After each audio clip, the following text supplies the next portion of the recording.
yan, mga kawatayan langis din. Mainam na kapag gumawa kayo ng langis, habang hinahalo, dinadasalan ito.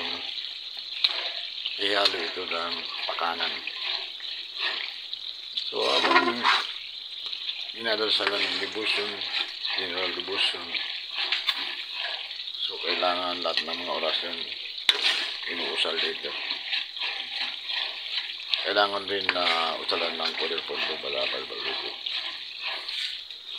So kailangan lahat ng pakanan. Maaari rin magkaliwang pa ganito, pero mas mainam na mas marami ang pakanan.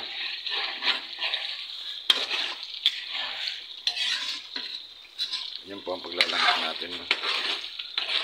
So ngayon lang tayo nakapaglangis dahil may dumating sa atin na isang mata, isang bibig. So bibihira lang ang ganun na mute.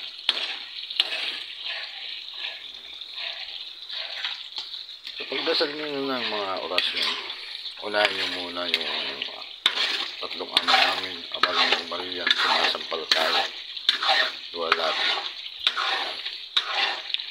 Sunod ang devotion, general devotion, dasal ng mga tangan yung dahilan, no? At lahat ng mga alam yung orasyon tagabulan, pangwasak, kailangan usalin nyo dito. Lahat ng mga orasyon na alam nyo, lalo na sa mga pangontra sa mga maliit nyo, ulam, barang, sumpa, kayuma. So ito yung nalangis natin. Mas mainam na kayo mismo ang maggawa. Kasi yung ipapagawa nyo sa iba, hindi alam yung mga dasal ng konsagrasyon at pagbinyag. So sinasabay ko nila dito ang pagdarasal ng konsagrasyon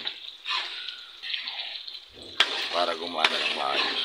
Sa pagdedebosyon, kailangan pong araw-arawin. Wala po yan sa 49 days para gumana ng maayos at nataglan yung buhay na salita.